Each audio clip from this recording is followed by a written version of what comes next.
première unité, c'est une industrie qui a été créée en 97 et qui a été faite dans le cadre de l'intégration d'un certain nombre de produits.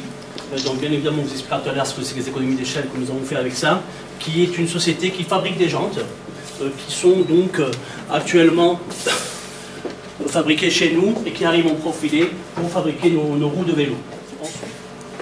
Cette filature industrie, elle fait 1700 mètres carrés, 16 salariés, un chiffre d'affaires de 6 millions de dinars, 1 million de jantes par an, et ensuite nous avons intégré les cadres à l'intérieur, aux alentours d'à peu près 150 000 cadres par an, que nous continuons à développer petit à petit, et nous vous expliquerons aussi tout à l'heure pourquoi cette intégration a été faite en Tunisie. Donc, tout à l'heure, en fait, on a 3 unités.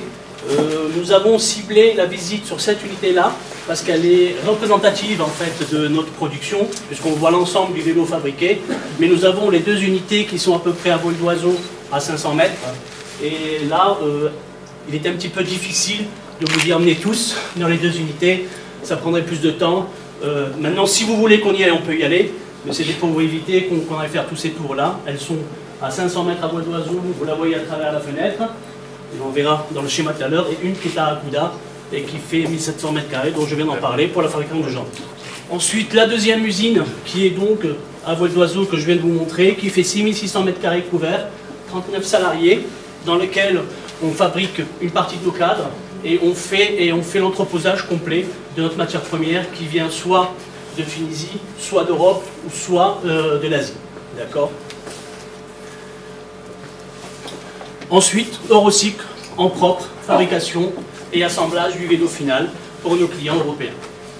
Cette unité fait 3800 mètres carrés couverts, avec un chiffre d'affaires de l'ordre de 48 millions de dinars, avec 247 salariés et une fabrication actuelle de l'ordre de 400 000, 450 000 par an de vélos, pour une capacité allant jusqu'à 750 000 par an. Donc, une vue générale de notre unité que vous avez visitée tout à l'heure. C'est une industrie dont on en parlait il y a quelques instants.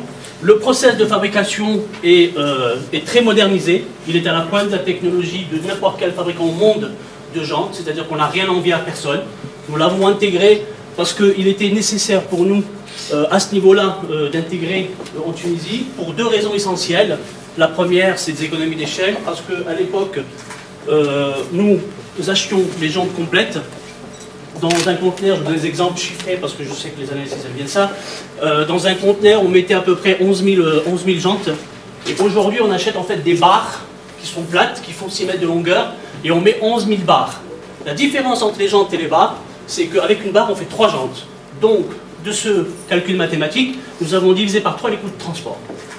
En intégrant cette activité chez nous, vous savez très bien, on est quand même une entreprise citoyenne, donc on a de l'emploi chez nous. Première chose. Et deuxième chose, c'est qu'on fait des économies d'échelle qui se répercutent sur le prix de vente, et donc une compétition supplémentaire pour nous, un avantage comparatif pour nous qui nous permet de vendre plus de vélos. Ça, c'est le premier point. Ensuite, j'ai ça s'il vous plaît. Ensuite, la deuxième unité qui est en bas, qui fait donc la soudure des cadres. Nous avons essentiellement des filles, pour une raison très précise, c'est qu'elles sont très méticuleuses, très soigneuses. Et la soudure, ça demande de la minutie, et les filles sont excellentes là-dessus, elles sont une mission parfaite, et ça nous donne un niveau de qualité au niveau des qualités européennes, pour vous dire. Et donc on est fiers quand même d'avoir ce genre d'attribution chez nous. Ensuite, dans le même cadre qu'on a parlé de l'intégration des jantes, l'intégration des cadres, ça nous permet encore une fois de réduire nos coûts relatifs au transport. Ce coût de transport, encore à titre d'exemple, nous avons à peu près, à l'époque, on faisait 3200 cadres dans un conteneur. Aujourd'hui, on en met 6400, parce qu'en fait, ils arrivent dessoudés.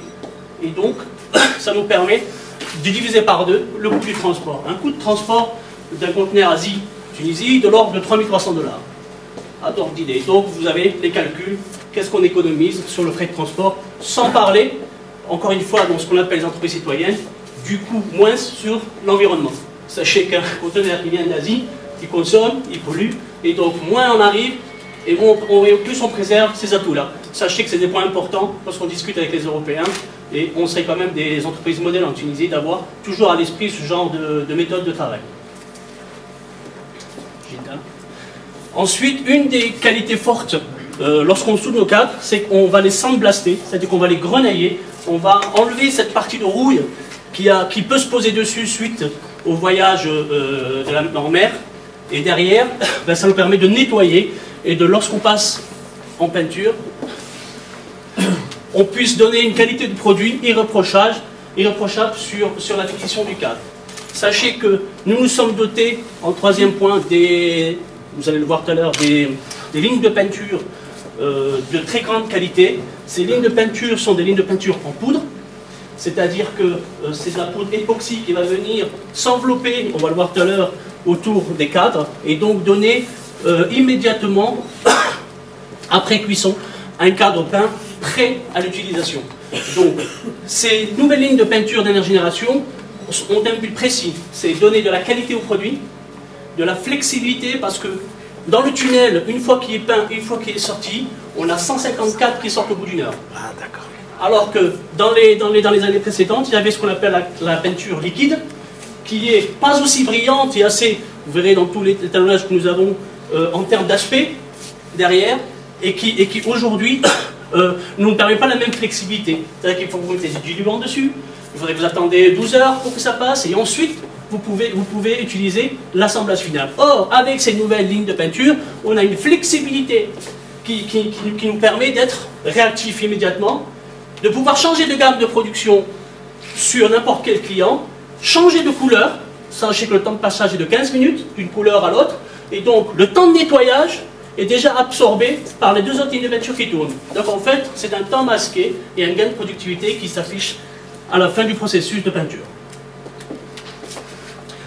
Ensuite, pour continuer toujours notre développement et notre niveau de qualité, vous comprenez pourquoi on insiste sur ça quand vous êtes à l'usine, c'est que nous sommes dotés également d'une grande ligne de machines semi-automatiques, d'accord, qui sont à la pointe de la technologie, encore une fois, qui ont des paramètres bien précis, parce qu'une roue, c'est quelque chose de bien précis, des tensions bien précises, la matière première bien précise, pour pouvoir donner, en fin du channel, une qualité de roue irréprochable. Et dans le monde du vélo dans lequel on travaille, le détail près compte. On n'a pas droit à l'erreur. Donc c'est vraiment un marché à part, et c'est vraiment cet axe d'orientation stratégique que nous avons pris pour nous permettre demain d'être ce que vous voyez aujourd'hui, plus de 400 000 vélos et plus à l'avenir.